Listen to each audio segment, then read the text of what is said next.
Now, this aquarium has a KH of 0. So what I'm going to do, 1, 2, 3, 4, 5, 6, 7, 8, 9, 10, 11, 12, 13, 14, 15. That'll do. So I just put a little bit of KH in there. Then, let's say tomorrow, we'll have a check. And as long as the KH is not 0, then Bob's your uncle. Now, the other thing we're going to do is we're going to add some GH. Can you open that for me? Because we don't want our GH 0. Childproof. Got ya. Okay. Now what we're going to do, if you're smart, you'd probably use a teaspoon, but we're going to test it as we go. 1, 2, 3, 4, 5, 6. Oh, there we go. Beautiful. So now what we've done is just added some GH salts, and they're going to dissolve. Then let's say tomorrow we're going to do a little check on our GH. So once again, these test kits are better than nothing, but I would bring in a sample every now and then to just get a double check, because they're sort of simple and easy, but I'm not going to say they're the most accurate. pH of this tank, I want around neutral. So let's say 7.2 would be great. 2 alkaline, and the plants won't really like it, but most fish won't mind. We do not want it acid. At the moment it's acid. I've just added KH, which will raise pH, so it should no longer be acid. Nitrite is second degree fish waste, which means that the fish produce ammonia, the ammonia breaks down into nitrite, then nitrite breaks down into nitrate. So nitrite we want at 0, and nitrate we want, let's say, below 40. If the nitrate gets too high, we need to do more regular water changes. If the nitrite gets too high, we can also do more water changes, but we can add products like your good bacteria and make sure we've got plenty of oxygen and make sure the filter's working properly. In a tank like this, I'd like the KH to be around, say, 4. If the KH is too low, we're going to add more of that. If the KH is too high, probably doesn't really matter. But if it was like stupidly high, you could do a water change and not add KH. The GH of this tank I'd like around, say, 8 to 10. Anything up to 12 would be okay. If the GH is too low, we're going to add this. We're going to add some general KH, general GH, general hardener. If the GH is too high, it probably doesn't matter. But if it was stupidly high, then you could do a water change and not add GH.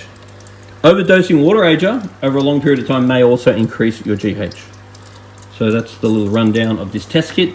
These test kits are very quick, but I wouldn't completely rely on them, but they're definitely better than nothing.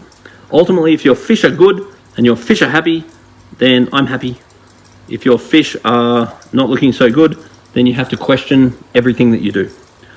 So once again, we don't want the light on more than about 6 or 8 hours. Now there's a heater in this tank. The way the heater works is if the temperature is below what it's set for, which this tank I'd normally like to run around, so 26, anything up to 28 degrees. And then the heater will come on and the light will turn on. If the tank is already at that temperature, and it's Australian summer now, so it's pretty hot already, so the heater will probably never turn on. If the tank gets too hot, you need to make sure you have lots of oxygen, because the main issue with these tanks getting too hot is the dissolved oxygen level goes down. Now the last thing we need to talk about is the fish.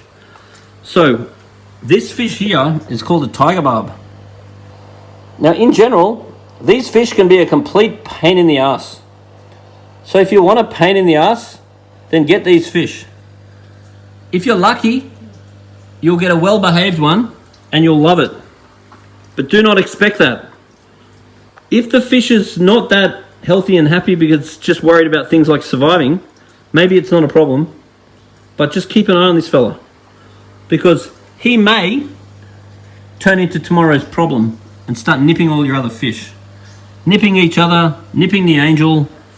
If you get a fish that pisses off all the other fish, the best thing to do is just bring it down to the aquarium shop, give it to us, and make sure it's not your problem.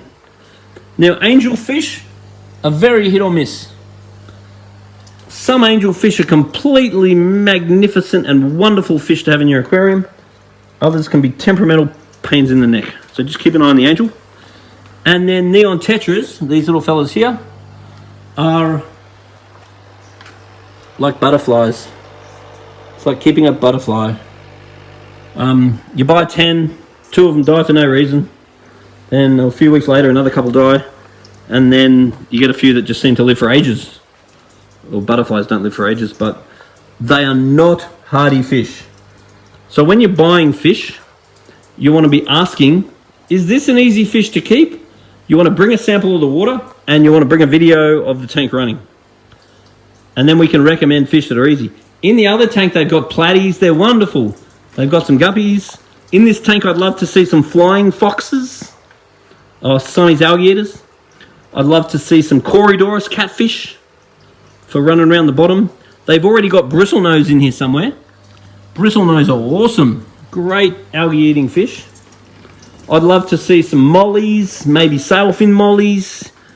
I'd love to see a school of like Harlequin raspora or something like that. Maybe scissortails. Some silver sharks. A red tail shark. There's so many fish that you could get in this tank. But it's important when you buy them to ask if they're easy to keep. Because some are. If we had ammonia or nitrite in this aquarium, what we'd be wanting to do is put a 5 times dose of water agent in every day, and that will detox the ammonia and nitrite. But in this case, the ammonia and nitrite has not really been the problem. It's been low KH, pH, and GH. So overdosing water agent isn't going to help us, because so far, the water that's been going into this aquarium does have or has had water agent in it. Now just be aware that when you fix all your problems, you fix your KH, you fix your GH, you fix your pH, everything's great. It still takes about 3 weeks after you've fixed your problems until your fish are actually any better. Because it takes a period of time for the immune system to re-establish before you're in the clear. So don't go thinking, oh, I've fixed my tank today, everything's okay tomorrow. That is not the case.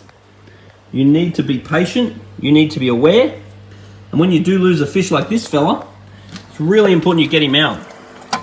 Because what we don't want is him, particularly if he's a bit big, we don't want him, I'm going to get rid of him. You're going to eat him? No, I'll get rid of him. Not going to eat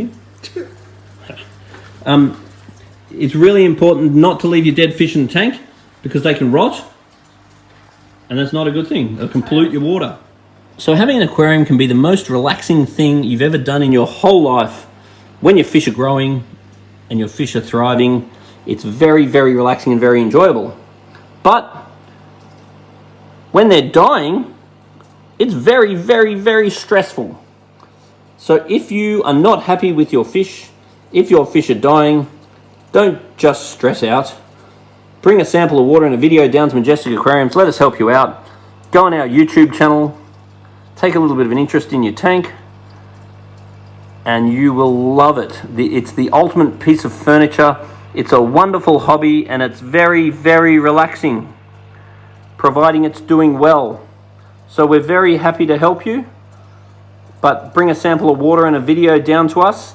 And if you don't have time to look after your tank the way they deserve to be looked after, then just let us know here at Majestic Aquariums and we'll come and do it for you.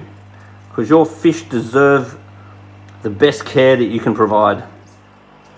So if you do get a fish that's misbehaving and chasing all your other fish and causing you problems, it's much better just to get rid of the bloody fish, bring it back down to the aquarium shop, because what you need to be aware of is not only is that pain in the neck fish causing you problems, it's also teaching the other fish bad habits. So if you tolerate Adolf Hitler in your tank, not only is he going to knock off your other fish, he's going to teach all the other fish how to be a complete bastard as well.